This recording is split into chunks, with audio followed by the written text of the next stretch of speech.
was thinking, I'm out here on this gorgeous spring day connecting with nature, and I thought, what is there besides nature and the outdoors?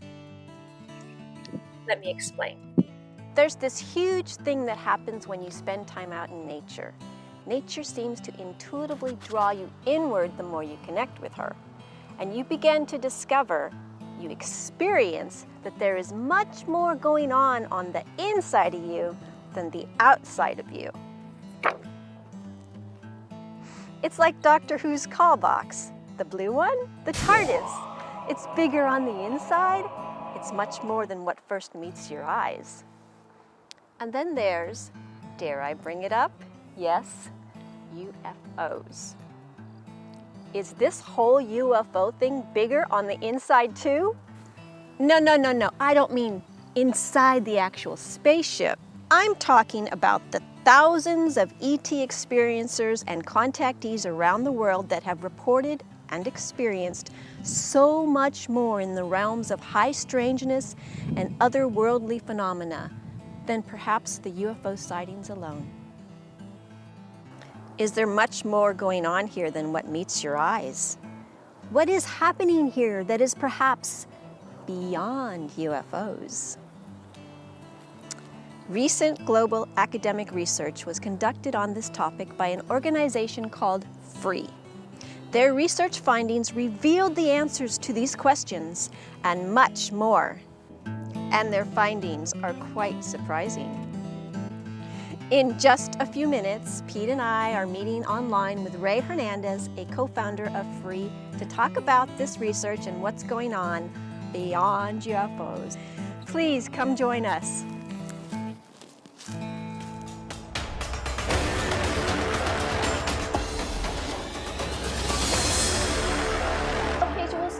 We are here today with Pete. Of course, you know Pete, and I'm Ray with the Pete and Ray Pathways Show. And we are here with Ray Hernandez today. And Ray is a co-founder of FREE. And FREE is the Dr. Edgar Mitchell Foundation for Research into Extraterrestrial Experiences. And you guys... We changed the name, Ray. It's the Foundation for Research okay. into Extraterrestrial and Extraordinary Experiences. Okay, the extra E in there then. Extra E. Oh, extra E. Okay, excellent. Okay. And this is amazing research because it's not just a little group of people. It's a group of people worldwide that you sent questionnaires to, which I don't know if Pete participated, but I participated. And it was pretty extensive. It was pretty extensive. Yes, and quite extensive. We got a lot of complaints. It was too extensive. Yeah, some of it felt a little personal, but then I thought, well, it is for research. Well, it was totally anonymous. It was. We got numbers. We know who the person is that filled out the surveys. Yeah, and the information that you came up with was pretty amazing, and I think that it kind of changed the ideas that people had about ETs and UFOs. You know, for example, 85% said it was a positive experience with ET contact. I mean, that's huge. So Ray, what got you started into the UFO and ET contact field of study?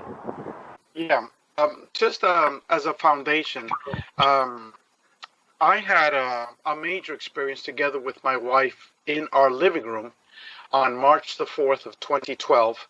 Before that date, we never had any experience. I was a total atheist. I was a material rationalist. All you guys that were into UFOs were crazy nuts. Folks, you know, you took too much acid, you know. That was my mindset before these experiences. And then in that day, March the 4th of 2012, we had a 15-year-old dog, a Jack Russell Terrier, that was very, very sick and taking a lot of medications, and we just did not want to put her to sleep because she was like a family member.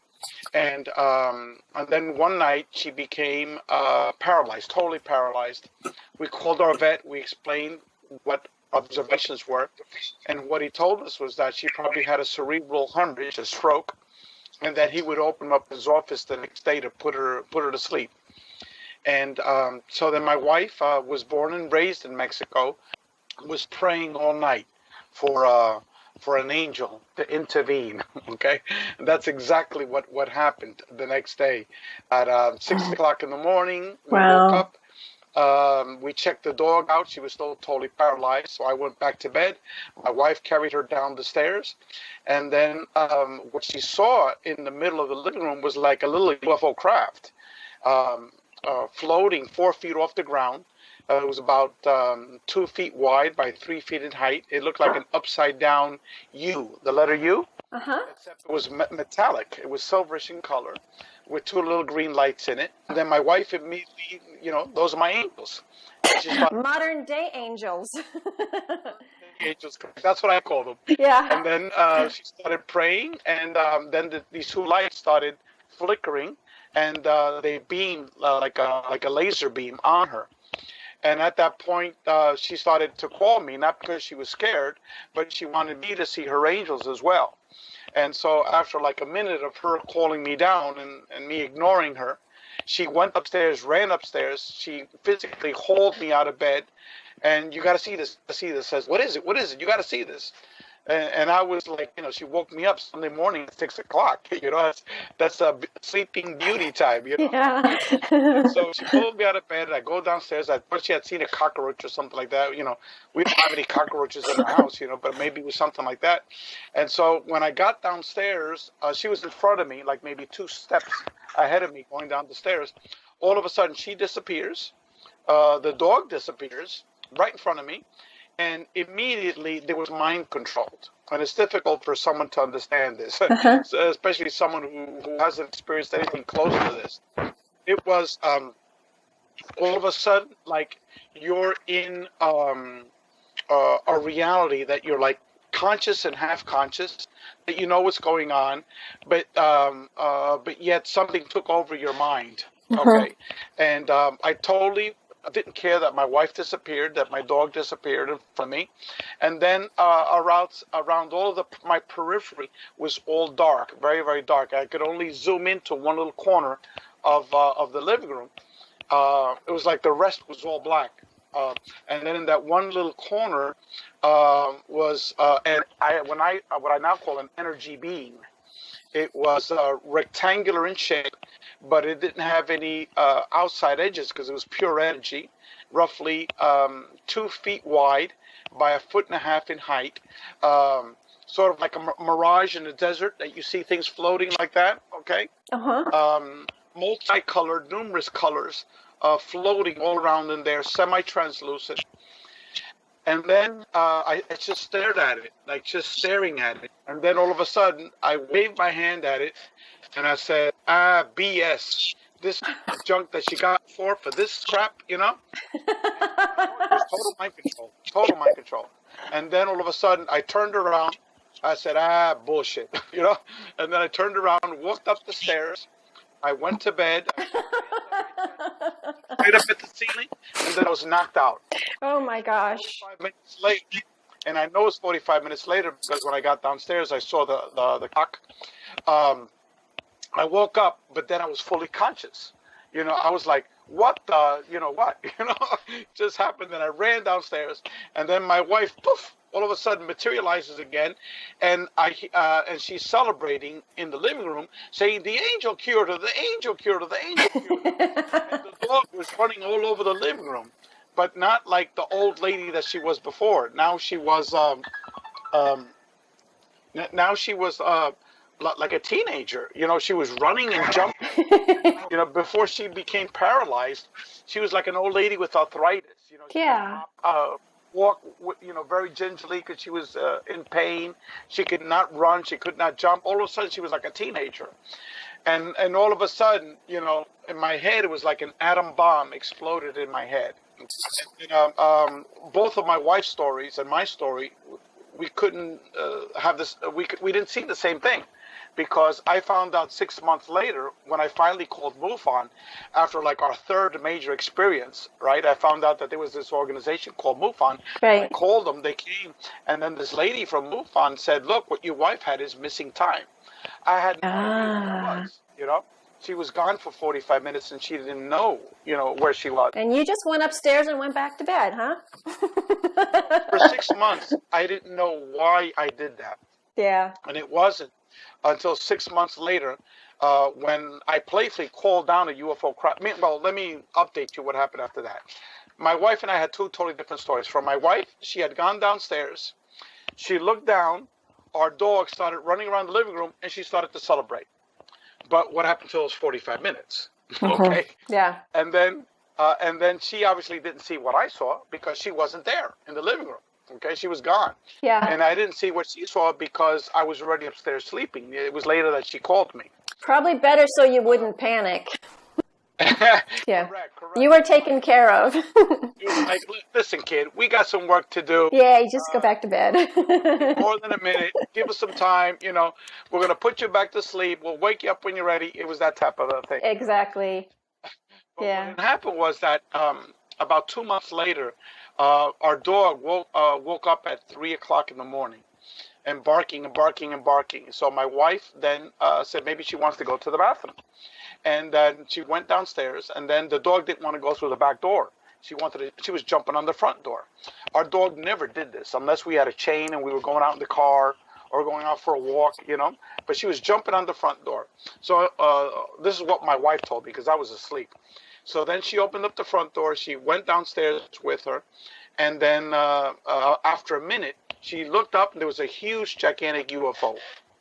Gigantic. She said it looked like the Goodyear blimp with lights all around it. Wow. Okay? And it lasted for about a minute and then all of a sudden disappeared. Okay. So I think, they came back for a little checkup, to see what was going on, how things were going. And then the next morning she goes, "Oh, my angels came and visited me last night. They came in a beautiful angelic craft. It had stained glass windows, just like our church, all around it, Nice. And so I asked her to describe what she saw, and she drew it and she described it. I said, what you saw was a UFO, Your angels came in a UFO, And so, and then about a month later, my wife spent a month in Mexico, and it was like an acceleration of UFO sightings, very Yes. up close, very similar to what she saw. One time she called a craft her angels. She wanted to see her angels again. And this craft appeared over Veracruz Airport in Mexico, where they had to close airport traffic for over an hour because the craft was right over the airport. Wow. She also had another sighting with her entire family, about 8 family members, very up close. She also had called down that craft. And then in a spiritual retreat out in the mountains outside of Mexico City, she was there for 3 days. She saw these 3 very tall beings, about 7 feet tall, with like shaved heads, in a monk's robe, dressed in monk's robes. 3 of them floated right in front of her, and other types of paranormal experiences in Mexico. So it was super acceleration. Right. And then after she got back was when I playfully called down a UFO craft. And after 15 minutes, I was like, what a freaking asshole. Here I am trying to call down a UFO craft, I need to stop this stuff because I'm going crazy, And then I look up and it's a huge mothership. It was like a football stadium that was 30 feet away from me. It was right on top of my next door neighbor's house. It was like Wow. 100 meters up, 600 meters back. And then again, it was all mind control and telepathic communication during the whole took place. I heard my daughter's voice, said, "Daddy, you and Mommy have seen a UFO. Next time you call, you see it, you call me, right, Daddy? Don't forget." So in my head was like, my daughter wants to see a UFO. My daughter wants to see a UFO, okay? Now, a normal, rational parent would not bring a 10-year-old child outside to see this huge, gigantic thing, at 9:30 at night. That's just not normal. It's not logical. But in my head was like, my daughter wants to see a UFO, okay? So here I am. I'm calling out the window for my daughter. She opens up the window, and I say, hurry up, there's a UFO out here. Run. And so she runs outside, and we're both looking at it. And then my friend and his wife and their 17-year-old daughter show up 15 minutes later. And again, it's all mind control and telepathic communication took place because the craft, when it appeared, it wasn't solid. What it was thousands and thousands of oblong streaks of light that formed the whole skeleton of the craft. Oh, that's interesting. Yeah, and Huh. then inside was all this white plasma swirling around, okay? And it was semi-translucent. So when my friend came with his wife and their 17-year-old daughter, they were like, Ray, what the hell is that? I said, you know what the hell it is. I said, no, it can't be. So then they started trying to explain it away. And after like a minute of just one crazy explanation after another in my head, I told these beings, I said, and I'll tell you exactly how I'm from New York, I'll tell you exactly how I thought it. In my head, I said, you better come up with some better shit than this, man, because they don't believe you, That's exactly how I said it. Okay. Instantaneously, what everyone was watching stopped, and they were replaced immediately by thousands and thousands of stars that were like 10 times the size of Venus, that were blinking on and off, on and off, on and off. And Wow. in like sections, they will be powering up. I don't know if you've seen UFOs power up and power down. Yes. Okay. By sections, they will be powering up Right. and then powering down, powering up and powering down. It would be like maybe 10 of these different stars by section would be powering up and powering down. And it took their turn, by the different parts of the craft, And so then everybody stopped with, trying to explain this away. Everybody knew that this is not normal, okay? The way they got me to leave was all of a sudden I felt I was being attacked by hundreds of mosquitoes. I was being shorts and a t-shirt. So then I grabbed my daughter's hand and I said, come on, Scarlett, let's go inside. These mosquitoes are killing me, right? So we go inside. The door was wide open. It was never closed. The dog never came out. My wife never came out. And my wife was always like a mother hen with our daughter, So we go to the front door. My wife is there waiting right at the front door, wide open. And I said, oh, we were watching a UFO for 45 minutes. And my wife was like, oh, how nice. It's like she had just come out of a trance. So I know something happened with her, And then I told her we had to go in because these hundreds of mosquitoes were killing me. And then my daughter goes to me, she said, Daddy, there were no mosquitoes outside. And it was like the hypnotist snapped his finger. Those magic words by my daughter was the hypnotist snapping his finger. And I woke up. I snapped out of it, out of the trance that I was in. And now I was fully awake. And I said to, inside myself, I said, holy shit, what the hell just happened? Then I ran and I grabbed my video recorder, my regular camera, ran outside, nothing, completely gone. Yeah, that's the way it works. And then after that, there was tons of other experiences, which I won't go into. Right. It lasted for like another year and a half. And it didn't stop. It was like every month, it was just one crazy stuff after another. That lasted for 2 years. And now it's just like synchronicities. Right. At this point, for both my wife and I, and my daughter. How did Free get started?